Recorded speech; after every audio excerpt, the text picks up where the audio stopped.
Ja,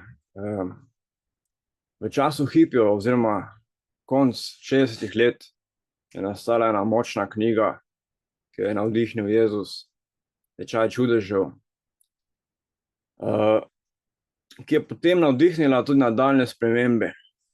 V glavnem hipiji, kot vizionarji, jim lahko pomagajo japiji, ki so bolj od akcije, torej, skupaj, da sodelujemo, sinteza, povezovanje, povezujemo vse skupaj, Denar torej naj ne bo hipnotičen, ampak naj bo kot orodje izmenjave. In tako odnos med tem vizionarjem in hraniteljem je tista, mora biti tista fuzija poeta, ki tvori alkemijo nasproti in torej postopnost in gospodarstvenika. In sedaj pa bom šel v eno preteklost, bolj nazaj, kako se je pa dogajale globine prihoda večnega življenja pravzaprav na zemljo. Večno življenje je obljubljal Mitra, v katerega so bili že Rimljani verjeli. Vendar Mitra je poslal, pravzaprav je potem uletel na zemljo Jezus, kot Superman je uletel na hitro notri v igro, ni bil razumljen, ker ljudje niso razumeli, kakšna je situacija na zemlji, kaj se dogaja, tako da morda je izpadel tako morda malo udarno, ampak sedaj danes vidimo, ko se srečujemo s temi praksami zarot in tako naprej, razumemo, zakaj je bil oster in strog in udaren in močen. Že jeseni, torej, ker on je v bistvu spadal v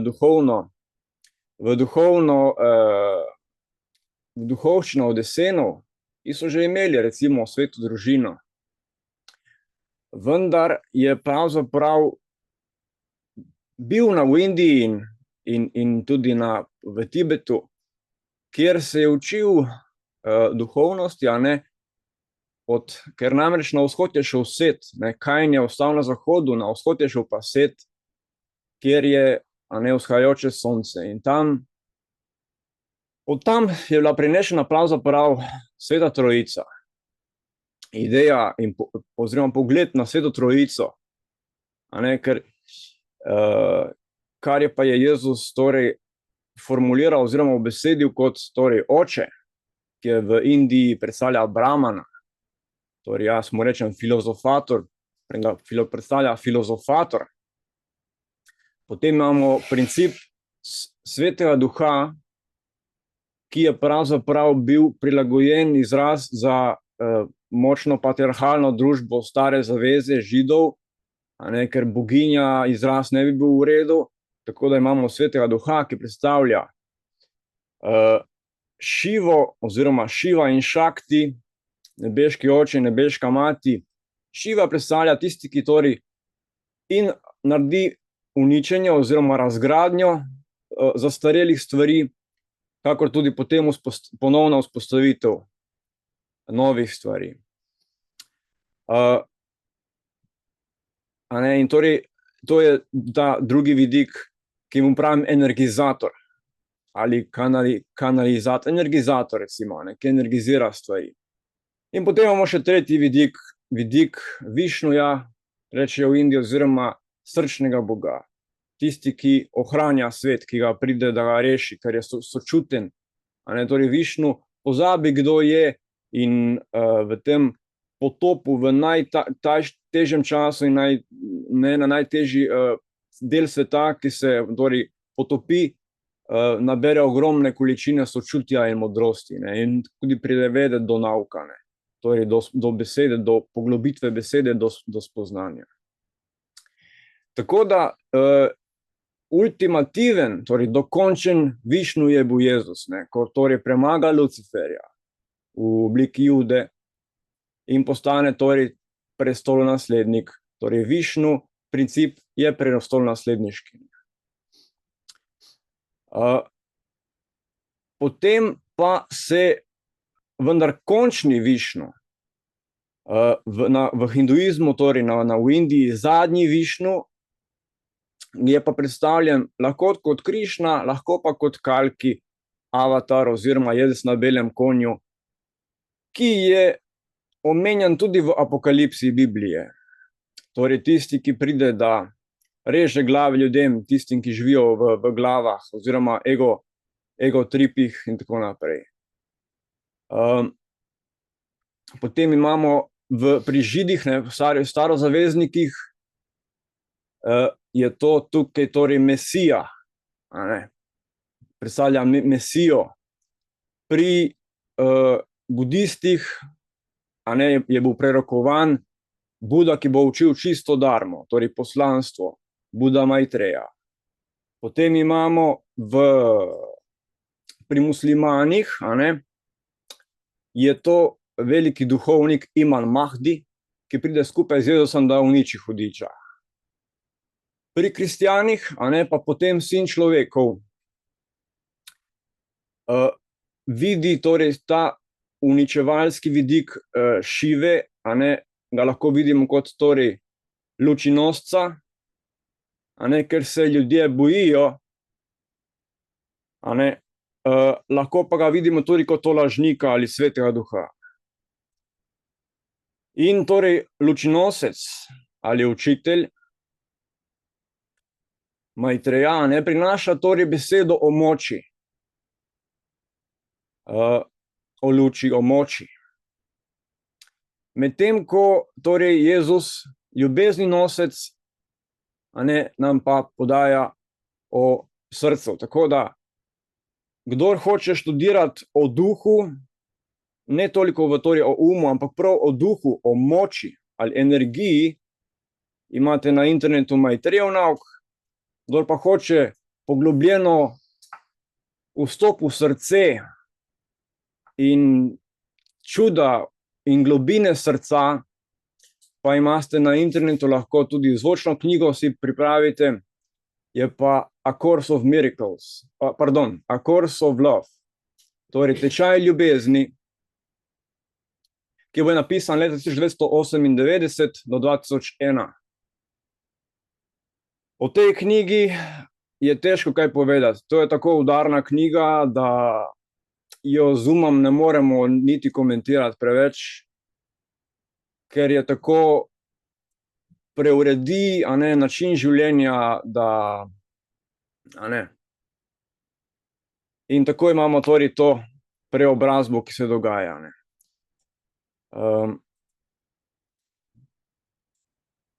Sedaj bom pa povedal, torej še en tretji vidik, torej imamo prinašalca moči ali luči, besedo o duhu, potem imamo prinašalca ljubezni, beseda o srcu.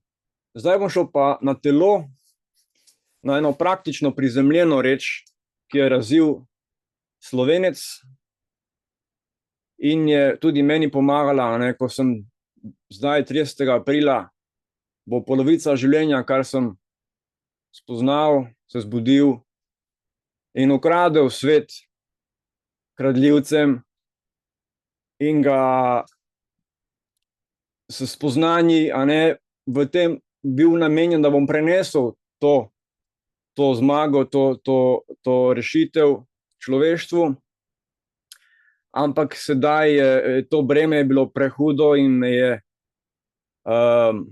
moja hrbtenica je podlegla, ampak sem našel torej način, da sem se spet zravnal, spet vstal. To je bilo za veliko noč, sem po 3 dneh ležanja sem vstal. To se kliče torej AEQ, ki sem ga tudi že omenjal. Spoznanje torej od AEQ-a, ki je pravzaprav napredna klinična somatika, mi je omogočila, da sem se zavestno preobrazil. Namreč AEQ tako pravi, da vir vseh kroničnih težav, izzivov, ki jih imamo ljudje, je v prekompleksnem življenju na prenizko čustveno zrelost. Torej, v tem spoznanju sem najprej odložil en kup bremena iz sebe in tempa in vseh velikih globalnih reči, ki jih imam, ki si jih naša glava naloži. In z zavestjo torej sem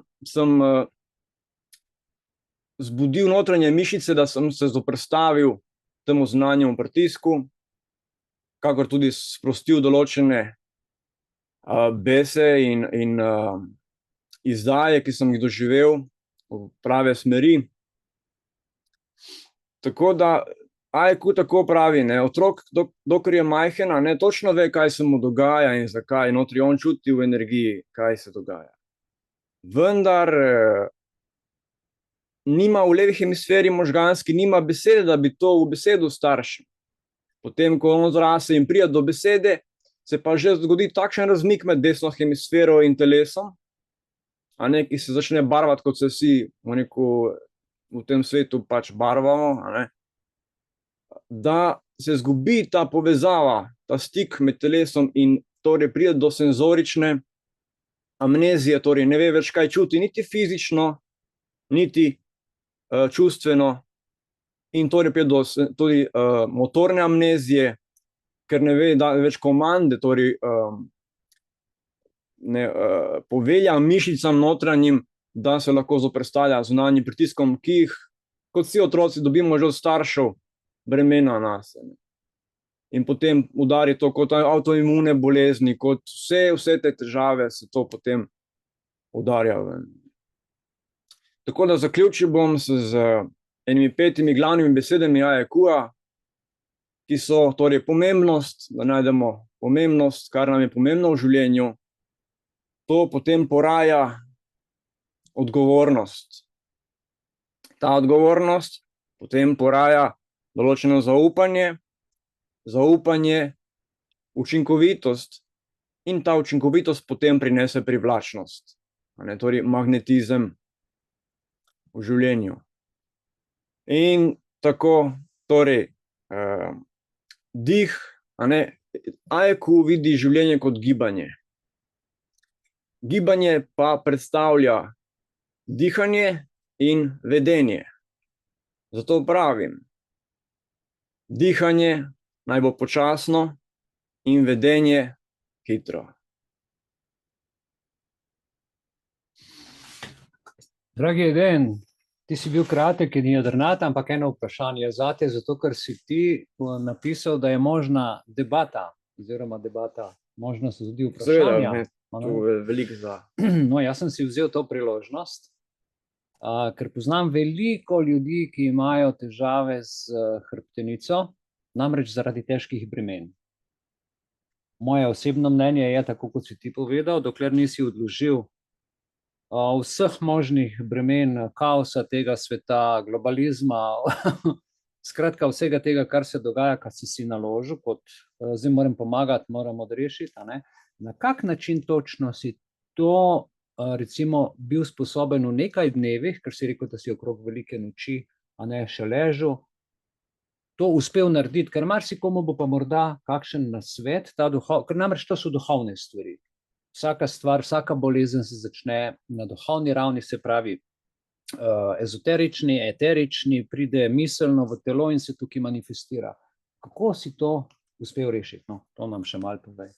Ja, sam predlagam, da pravzaprav jaz v AEQ ne govorim več kot toliko, ker so zato učitelji, ki bodo rade volje profesionalno stvari povedali.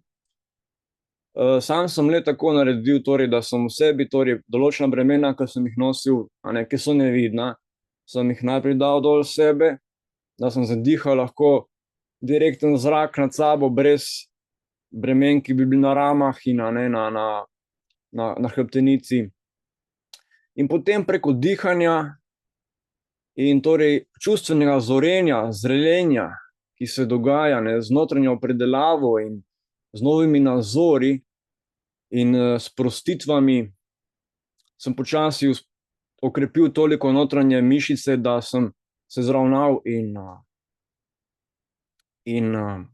šel v smeri torej vedenja, dihanja, obnašanja, gibanja, ki mi je ki je reševal torej ta izzive, ki jih imam, a ne, in potem se potem olajšujejo in notranje telo se uči in skozi takšne vaje.